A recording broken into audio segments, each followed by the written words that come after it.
In the summer of 1900, a single village in upstate New York held the largest hotel in the world. Not one of the largest, the largest. The Grand Union Hotel in Saratoga Springs covered 12 acres of carpet, ran 2 miles of corridors, seated 1,400 guests at a single sitting, and billed itself as the grandest resort on earth. Beside it, the Saratoga Race Course, the oldest organized sporting venue in the United States, had been running for nearly 40 years. A block away, a former convict who collected old masters had built the most exclusive gambling club in America and spent $800,000 making it look like Monte Carlo. The Vanderbilts were there. The Whitneys were there. J.P. Morgan was there. Today the hotel is rubble. The casino is a museum. And the city holds 28,000 people. This is the story of how that happened, 3 times. Chapter 1. The water in the ground. The geology came first. It always does in a place like this, though the people who arrived later would spend decades pretending otherwise. Pretending that what made Saratoga Springs was the architecture, or the money, or the horses. None of that was true. What made Saratoga Springs was a fault in the earth, running deep beneath the foothills of the Adirondacks, where ancient limestone formations pressed against older rock and forced groundwater through layers of carbonate mineral for long enough that what came back up was not ordinary water. It was cold. It was effervescent, carbonated by nature rather than by any human process. It was heavy with iron, calcium, sodium, and magnesium. It came up out of the earth on its own, without being pumped or coaxed, in dozens of separate springs scattered across a narrow strip of land, each running free year after year, without any visible source. No harbor had drawn settlement here. No navigable river ran through the valley. No ore waited in the hillsides. Only the water, rising under its own pressure, cold and mineral sharp, already tasting like something that had traveled a very long distance to reach them.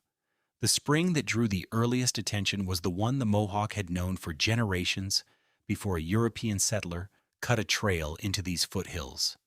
High Rock Spring sat at the bottom of a shallow depression in the earth. Bubbling up through a rough cone of mineral deposit its own water had slowly built, a travertine formation shaped by centuries of mineral-laden water evaporating at the lip. The Mohawk drank from it, bathed near it, and regarded its water as medicine in the most functional sense, a substance that relieved pain and restored the body's capacity for ordinary effort. The tradition holds that in 1771, a gout-stricken Sir William Johnson, British Superintendent of Indian Affairs in New York, whose relationship with the Mohawk was among the most consequential in colonial history, was carried to High Rock Spring on a litter to drink the water and wade in the outflow near its base. Whether the water cured him or only seemed to, the story circulated, and in the American resort economy, a legend of a sick man made well by a particular spring was worth more than a land deed. A deed can be contested. A legend of healing cannot. The legend mattered less than what people believed the water could do. Belief was the resource Saratoga was built on. Not timber, not iron, not the fertility of the surrounding farmland.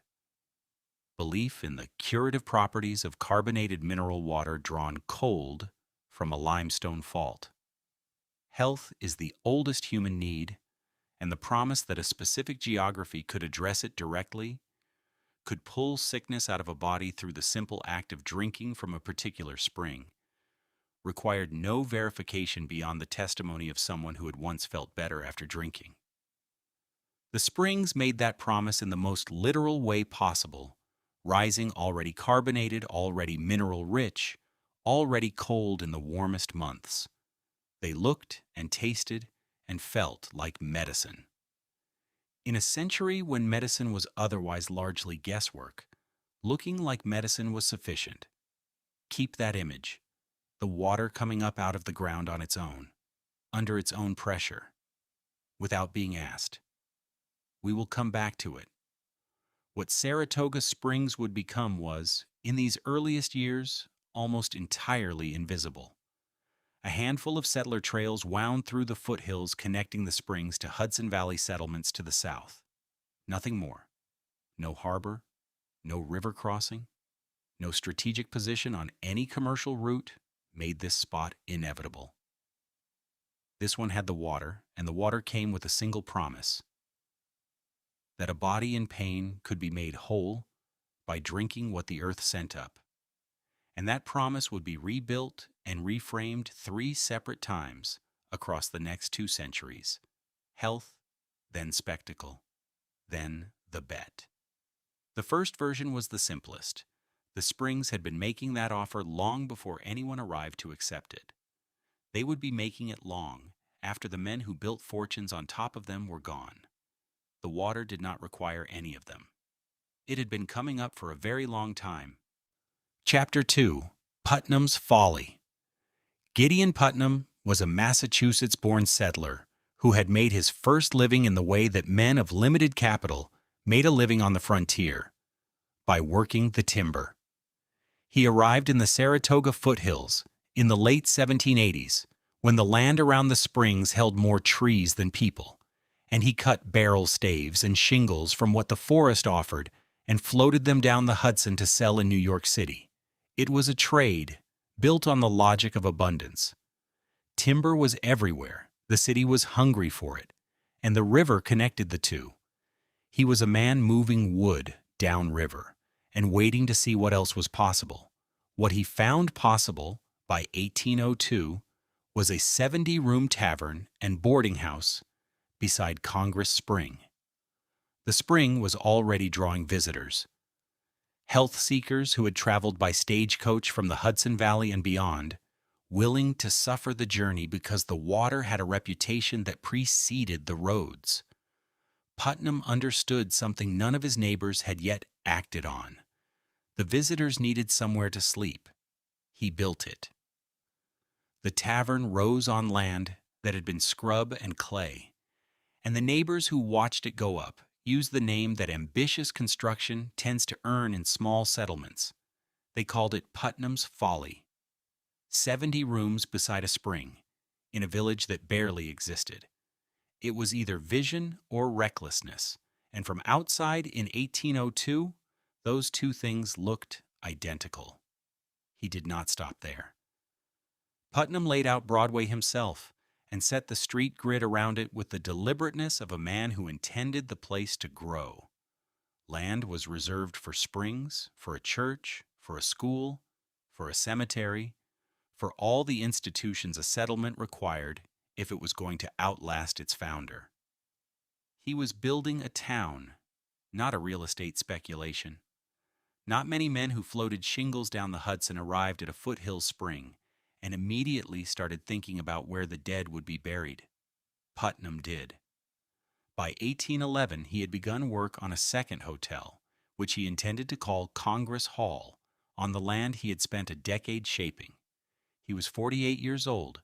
He fell during the construction and died the following year at 49, before Congress Hall was finished. Before the resort he had drawn in the dirt of a frontier clearing had grown into anything recognizable as what it would become. The springs in those early years were becoming a product whether anyone had planned it or not. Entrepreneurs understood that Congress Spring water did not need to be consumed on site. It could be tubed and bottled and shipped. Congress Spring water moved across the country and crossed the Atlantic to markets overseas. A spring was a fixed geographic fact. A bottled spring was a brand. The water that came up under its own pressure was now moving through commerce under human pressure, and that distinction would not cause problems for another 50 years. Then the railroad arrived in 1832 and changed the arithmetic of access entirely. Before it, reaching Saratoga from New York City required days of stagecoach travel on roads that rewarded no one. After it, the journey collapsed to hours.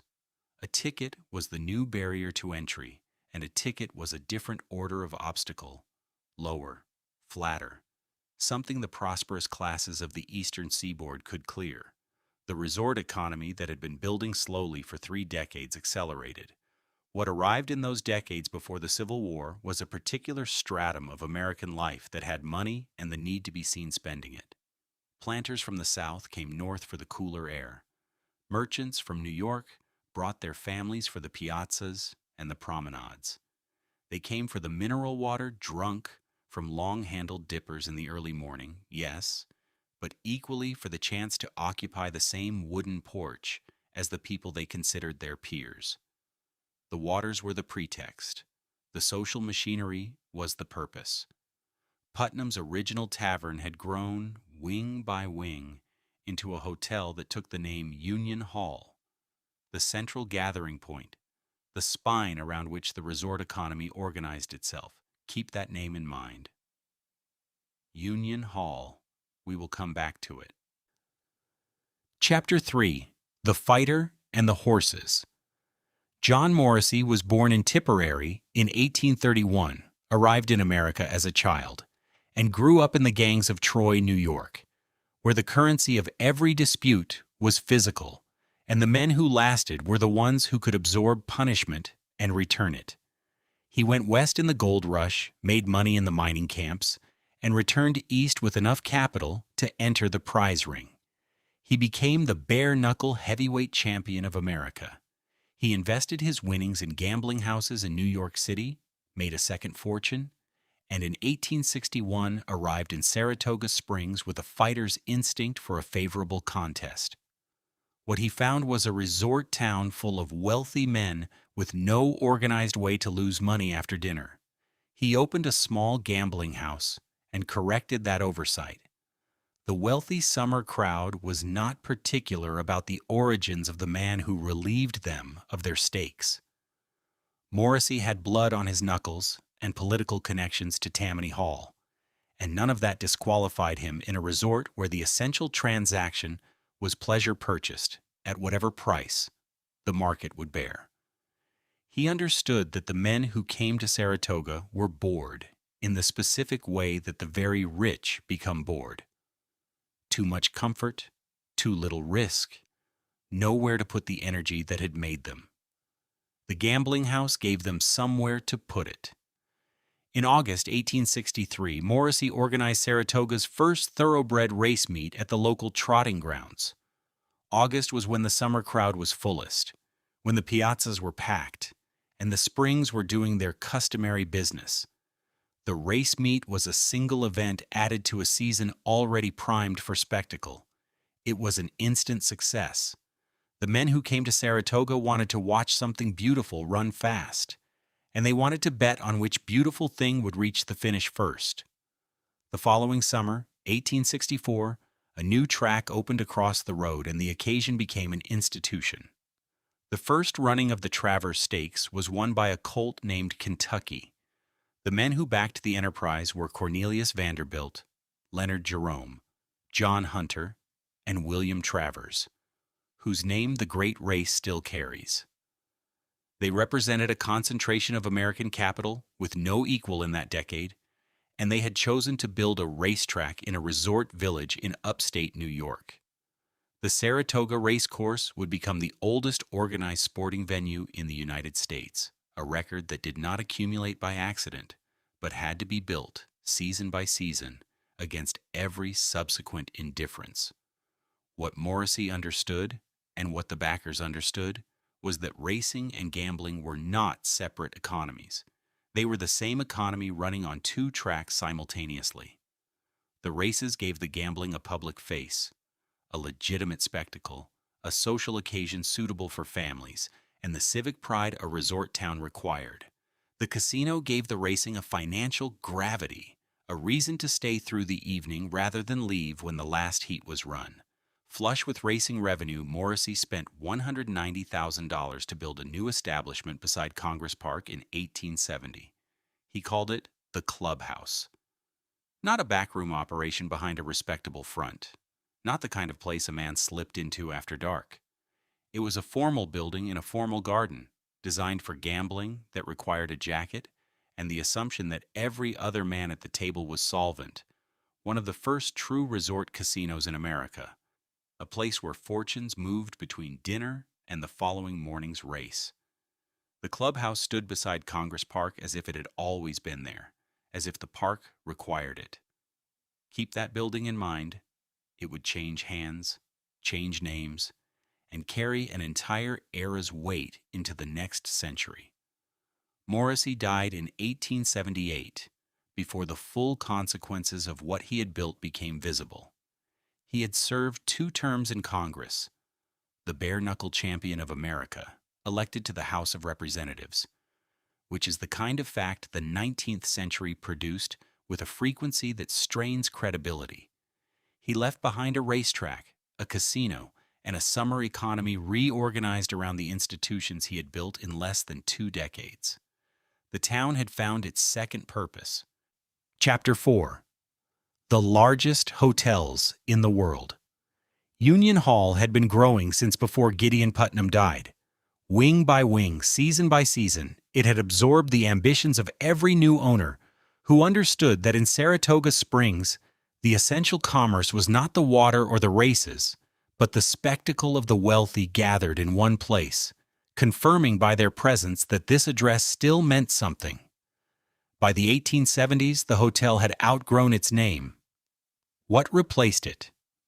The physical structure and the identity both was the Grand Union Hotel, and the men who rebuilt and expanded it did not aim for mere size.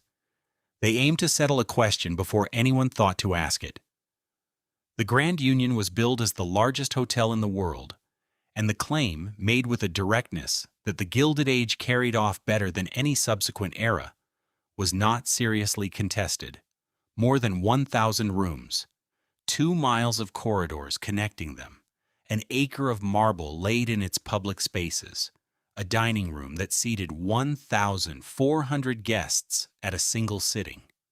Not in shifts, not in separate halls, but all at once, the full society of a summer season arranged under one roof. These were the physical facts of a building whose scale had been calculated to produce a specific social effect, the certainty, for anyone inside it, that there was nowhere larger, nowhere grander, no higher address available in America. The Grand Union was not competing with other hotels. It was settling the question.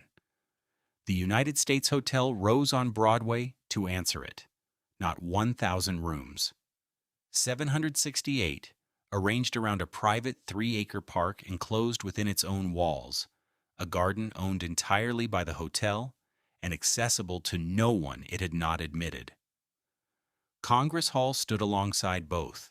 Together, the 3 hotels lined Broadway, with the longest hotel piazzas in the world.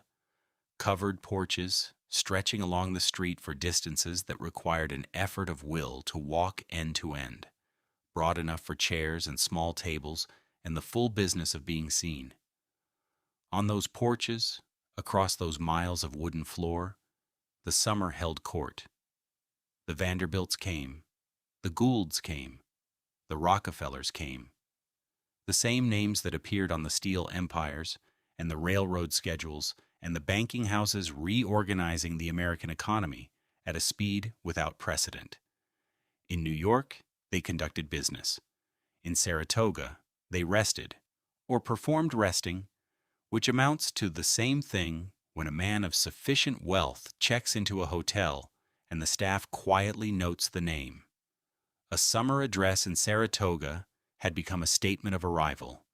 Not merely that a man had money, but that he had the kind that permitted the leisure Saratoga required. The piazza was the evidence. The season was the credential. Picture Broadway on an August evening in 1890, at the height of the season. The gas lamps are lit, their light falling across the wooden planks of the piazzas in overlapping pools.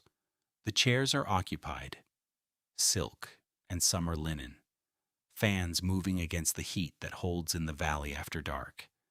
The Grand Union rises on one side, its corridors running through 1,000 rooms that will fill again by morning. The United States Hotel stands down the block, its private park invisible from the street, but present. Congress Hall holds its ground between them. The springs run free in Congress Park, a few hundred yards away. The same carbonated water that started all of this, still cold, still rising under its own pressure. The racetrack has emptied its crowds into Broadway. The afternoon's results are being argued by men who won and men who did not. The casino doors are opening after dark. A village of a few thousand year-round residents has swollen for 6 weeks into the most fashionable summer city in America. This was what Union Hall had become.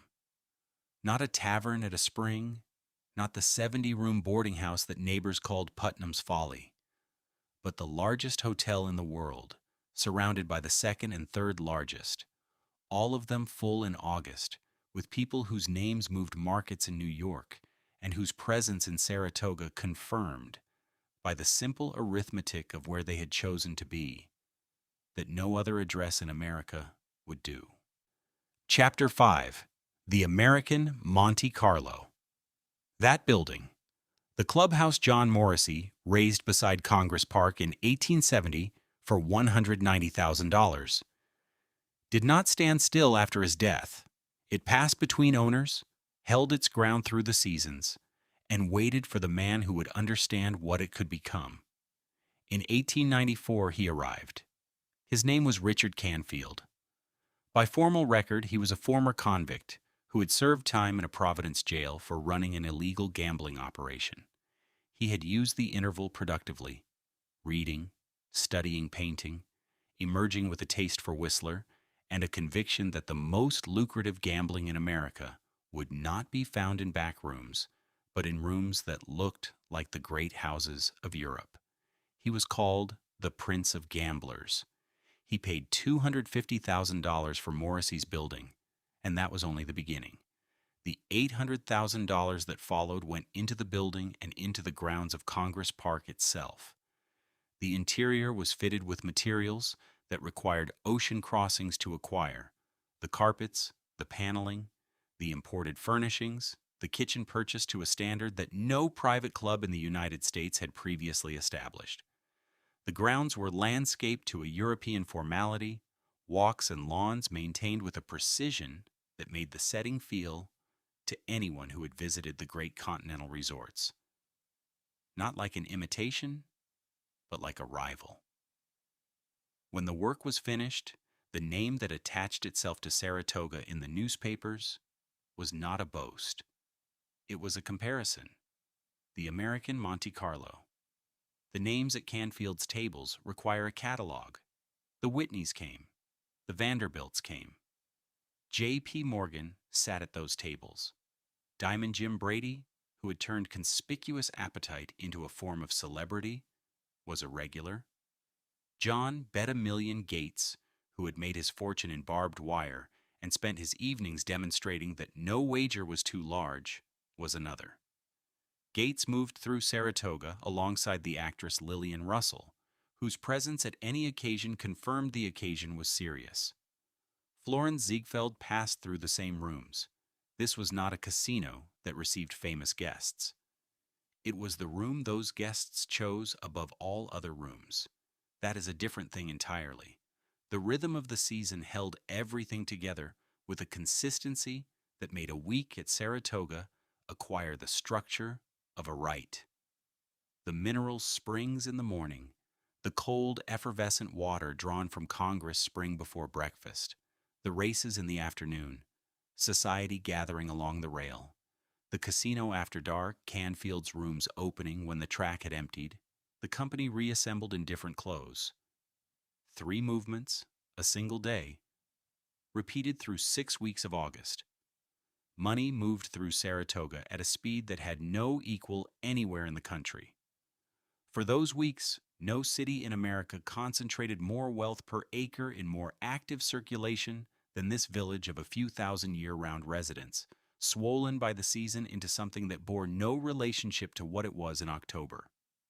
That was what Canfield had positioned at the center of, not just a building beside a park, but the pivot point of an entire social machine, the place the evening moved toward, the address that justified the journey. the room that made the season complete. He ran it accordingly. The service was exact. The kitchen was discussed on its own terms by people who discussed kitchens. The gambling proceeded without the anxiety of a proprietor worried about the law. Canfield had arrangements, and in Saratoga in those years, arrangements held. What he had built was the apex of something Gideon Putnam had begun when he laid out Broadway in the dirt, and John Morrissey had extended when he drove the first stakes of a racetrack into August turf. The three promises the town had made, healing, spectacle, the bet, had collapsed into one another at a single address. The springs rose in the park outside the casino doors. The racetrack was a carriage ride away. The gambling room was the most exclusive in the country. Saratoga Springs in those years was the fullest it would ever be. A thing at its fullest is also, by that fact, at the limit of its expansion. That reckoning was not yet visible from inside those rooms, in that August light, with those names at those tables, and the season still running. Chapter 6. The water runs dry. And then, quietly, the water stopped. Not all at once. Not in a single season. The springs did not go dry with the drama of a building that collapses in a night. They diminished. One dry month, then another. The flow that had been running without interruption since before anyone arrived to name the springs dropping steadily, in volumes too slow to observe in an afternoon but impossible to ignore across a decade. The water that had come up under its own pressure, for longer than anyone's memory, cold and effervescent, and apparently without limit, was being taken faster than the earth could replace it. The mechanism was commerce of a different kind. Carbonic gas companies had identified the springs not as a health resource or a resort amenity, but as a raw material. Natural carbonation that, extracted and repackaged, could supply the soda fountains spreading through American cities. They drilled wells. They ran pumps day and night, drawing as much as 400,000 gallons a day from the aquifer that fed every spring in the valley, pulling out the dissolved gases and discarding the spring water itself on the ground around the wells. The water was a byproduct. They had no use for it. This was the particular cruelty of it. The resort built on the water was killing the water. The springs that had drawn the first health seekers, that had given Gideon Putnam his reason to build on the frontier, that had been running free in Congress Park while Canfield's rooms held the wealthiest men in America. Those springs were being pumped to death by industrial extraction. Congress Spring, whose water had been bottled and shipped across the country and across the Atlantic, produced less and less. High Rock Spring, the one the Mohawk had known for generations, the one around which the earliest settlers had organized their entire argument for what this place could be, went nearly silent. The source of the town's first fortune was being destroyed, a few hundred gallons at a time, by an industry that had found a faster use for what the earth sent up. In 1907, the gambling ended. The pressure had been building for years. Reformers had found, in the anti-vice crusader Anthony Comstock, an organizer whose persistence outlasted every accommodation the town's political arrangements could provide. Comstock turned his attention to Saratoga, and the campaign that followed produced sufficient support in Albany to accomplish what decades of local protest had not. Gambling was formally banned. The law passed. Canfield closed the clubhouse. He had run the most exclusive gambling room in the country for 13 years, had turned a building beside a park into the American Monte Carlo, had served at his tables every name that mattered in the Gilded Age. He sold the building to the city, which turned it into a museum. The Canfield Casino stands in Congress Park today, the building still there. The purpose it was built for gone. 2 years later, in 1909, Governor Charles Evans Hughes signed a bill making the springs a state reservation, a formal recognition that the water could not belong to whoever drilled nearest to it. The legislation moved through revision and legal pressure before, in 1911, the state legislature created the state reservation at Saratoga Springs. The wells were capped. The pumps were stopped.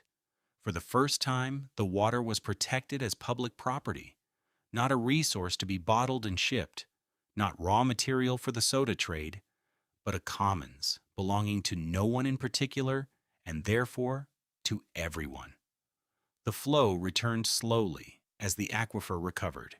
It returned the way it had originally arrived, without announcement, cold and mineral sharp, rising under its own pressure from a fault that did not need the town's permission. The springs came back to themselves. But the era they had made possible was finished.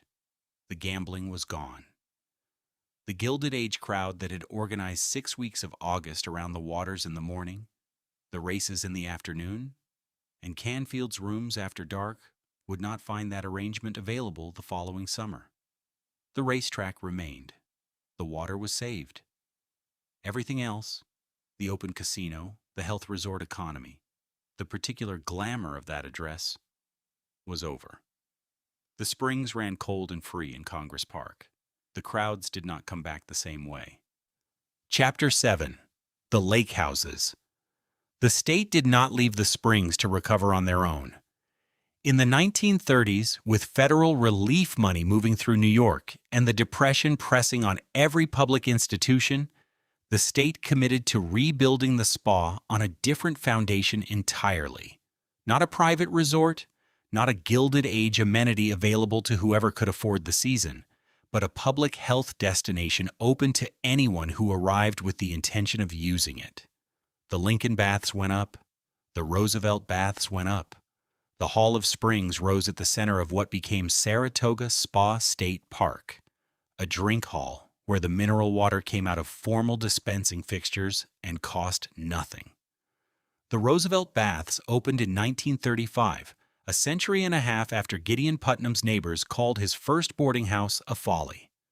The town's original promise, that the water rising from the fault could make a sick person well, had been rebuilt as a public institution. The water the state had rescued from the pump companies now ran inside marble walls, and anyone could drink it.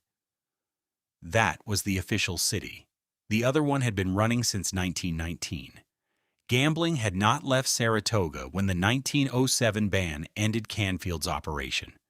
It had moved, not far, a few miles out of town, to the shores of Saratoga Lake and Lake Lonely, where the jurisdiction was softer and the distance from Broadway was enough to make certain conversations easier.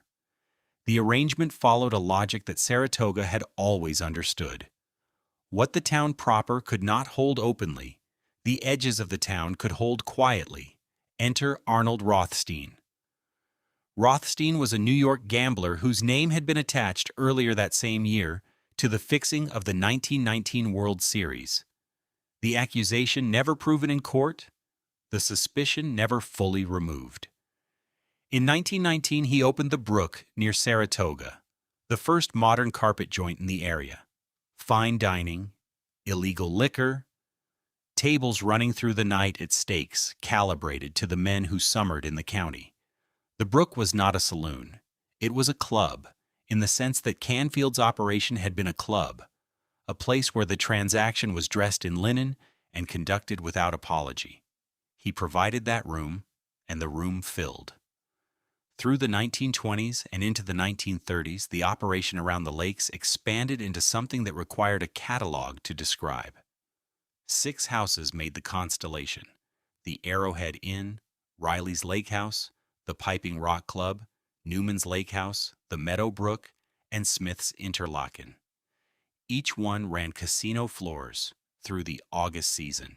Each one offered food and entertainment calibrated to the same crowd that spent its afternoons at the racetrack. The Piping Rock Club was run by men from Rothstein's circle: Meyer Lansky, Frank Costello, and Joe Adonis. Lucky Luciano came through. Dutch Schultz came through. The same world that was reorganizing American organized crime in those decades passed through the lake houses, looking for a place where the summer money ran free and the local arrangements held. The local arrangements held. State police reports on the lake houses were written, filed, and discarded. The gambling ran in the open, visible from the road, known to everyone with reason to know. It was an accommodation, the kind that required participation from enough officials that its exposure would have implicated the same institutions responsible for preventing it. The lake houses did not hide. They operated with the confidence of enterprises that had already settled the relevant questions. By the late 1930s, the result was a city with two faces that did not officially acknowledge each other. By day, the state of New York operated a grand public spa in Saratoga State Park, where the rescued mineral water ran in marble halls and the bathhouses bore the names of presidents. By night, Meyer Lansky's associates ran roulette tables 3 miles away on the shore of a lake, under the same August stars, for some of the same August guests. The spa and the casino were not at war. They were two institutions serving the same seasonal crowd from opposite ends of the same road, one carrying the town's respectable history and one carrying its profitable one. The distinction had always been available to anyone in Saratoga who needed to make it. The racetrack ran in the middle. It always had. Chapter 8. The Walls Come Down. For 6 weeks every August, the racing crowd and the gambling crowd are the same crowd. They have always been the same crowd. The same car that carries a family from Saratoga Lake to the track in the afternoon carries the husband back to the lake after dark. When the dinner service at the Arrowhead Inn is running and the Piping Rock Club has opened its casino floor. By the late 1940s, the lake houses offer entertainment calibrated to the same crowd that spends its afternoons watching thoroughbreds, national acts, full orchestras, floor shows. The food is serious. The operation runs with the unhurried confidence of a business that has already settled every question that might otherwise produce anxiety.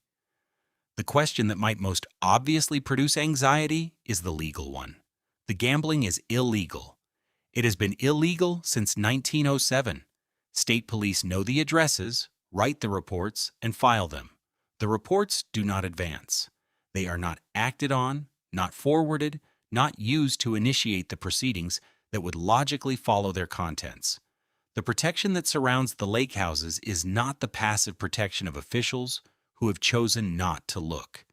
It is the active protection of a system that has looked directly and decided that the arrangement serves interests worth preserving. State police reports on the Piping Rock Club, on Newman's Lake House, on the Meadow Brook, go into a basket and stay there. The gambling runs in the open. The money returns in a flood. And then the hotels fall. The Grand Union had been the largest hotel in the world, more than 1,000 rooms, 2 miles of corridors, an acre of marble in its public spaces, a dining room that seated 1,400 at a sitting. It had grown from Union Hall, grown wing by wing from the boarding house Gideon Putnam raised beside Congress Spring in 1802, the one his neighbors called Putnam's Folly, the one that carried every season from the health seekers to the Gilded Age through the August evenings when it was the most fashionable address in America. The new century had different requirements: elevators, modern plumbing, air conditioning, which arrives as an expectation in the American resort, just as it would cost a fortune to retrofit through a structure with 2 miles of corridors. The United States Hotel is demolished in 1946. The Grand Union, the hotel that grew from Putnam's Tavern, that bore every name this town had for itself across a century and a half, is torn down in 1952 and 1953, in its 150th year. Putnam built the tavern in 1802, and in 1952, the thing that grew from it is removed brick by brick from the center of the city it organized. What is left when the demolition finishes is open ground, and a city center that looks the way city centers look when the structures that gave them their reason have been removed. Hollowed out, smaller than the space it occupies. Something else is also ending, and this one comes from Washington. In 1950 and 1951, a United States Senate committee chaired by Senator Estes Kefauver of Tennessee turns its attention to organized crime in America, traveling city by city, holding public hearings that arrive in Saratoga Springs with the momentum of an investigation that has already gathered more than it needs. What the committee finds is not surprising to anyone who has spent a summer in Saratoga County. Open gambling has run for decades. State police reports have been filed and discarded. Public officials have known. The arrangements that protected the lake houses through the 1920s, the 1930s, and the 1940s were a shared understanding between an industry and the officials nominally responsible for ending it, an understanding so durable that it had reached into the administration of Governor Thomas Dewey himself, whose name had appeared on the presidential ballot, and whose government had looked the other way at the same tables it had the authority and the obligation to shut. The committee puts all of it into the public record in terms that cannot be filed in a basket and left there. The lake houses are run by men whose names and methods and political arrangements are now federal testimony. The response will come. But that is the next chapter. Chapter 9. What the Water Kept. The reckoning arrives all at once after the 1952 racing season. A Saratoga County grand jury, acting on the record the Kefauver Committee had placed beyond the reach of any local filing basket, returns indictments against Meyer Lansky and about 35 others. The men behind Saratoga's gambling. Lansky serves a few months in the Saratoga County Jail. It is his first jail sentence. He is 50 years old. The lake houses close one by one through the winter that follows. The Arrowhead Inn, the Piping Rock Club, Newman's Lake House, Riley's, the Meadowbrook, Smith's Interlaken. Several of them then burn. The fires are investigated. Nothing conclusive is determined. What is determined, without ceremony or announcement, is that the arrangement is over. The casino era that had run in one form or another since John Morrissey opened his gambling house in 1870 ends in the winter after the last racing season with quiet closings and small fires on the shores of a lake. For a few years, the city sits with what it has lost. The hotels are rubble. The casinos are shuttered. The Springs have been a state park for 4 decades. The race meet runs every August, as it has since 1863, and for 6 weeks, the city is what it was built to be. Then the crowds leave, and what remains is a small upstate city with more past than present, a downtown whose grandest buildings are already gone. The reinvention comes slowly and from an unlikely direction. Skidmore College anchors a year-round population that the casino crowd and the racing crowd never provided. Students, faculty, the permanent community that does not arrive in August and vanish in September. In 1966, the Saratoga Performing Arts Center opens on the grounds of Saratoga Spa State Park, the New York City Ballet, and the Philadelphia Orchestra taking up summer residence in an amphitheater carved from the same land the state had rescued from the pump companies half a century earlier. The Victorian downtown that other small American cities were trading for parking structures and single-story retail. Saratoga Springs keeps. The Broadway storefronts survive not through foresight, but through the absence of capital sufficient to destroy them, and the street designed to hold the wealthiest visitors in America becomes, in a quieter way, what it had always been, the center of a city that wanted to be seen. The two things that outlasted every version of Saratoga's collapse were the ones that had been there longest. Racing runs every August under the New York Racing Association on the oldest organized sporting venue in the United States. The same 6 weeks it has run since 1863. Gambling comes back in the only form the law now permits. Harness racing arrived in 1941, legal slot machines in 2004, the first Racino in New York State, a hotel added in 2016. The city that invented the American casino now operates a legal card room under state regulation on the same ground where Morrissey spent $190,000 to build a room that looked like Monte Carlo. The arithmetic is not the same. It is the same bet. Stand in Congress Park today. The Canfield Casino is a museum, its rooms documenting the era that ended when Canfield sold the building to the city in 1907. The building is handsome. It is well maintained. Around it, the park runs in the orderly fashion of a public space that has belonged to the public for over a century. The springs still run. Not as a figure of speech, the mineral springs of Congress Park still bubble up through their travertine cones, free to drink. Cold, effervescent, mineral sharp. The same water that Gideon Putnam staked everything on in 1802. The same water the pump companies nearly pumped to death and the state rescued, still rising under its own pressure without being asked. Up Broadway, the ground where the Grand Union Hotel stood is open. 2 miles of corridor, an acre of marble, the largest hotel in the world, taken down in 1952 in its 150th year. The ground beneath has not been rebuilt to any comparable scale. The United States Hotel is gone too, demolished in 1946. What replaced them is lower, as things tend to be when what came before was built to a scale that no longer makes sense. The racetrack fills every August for 6 weeks and empties for 46. On Broadway, the grand hotels are gone, replaced by the shops that took their place.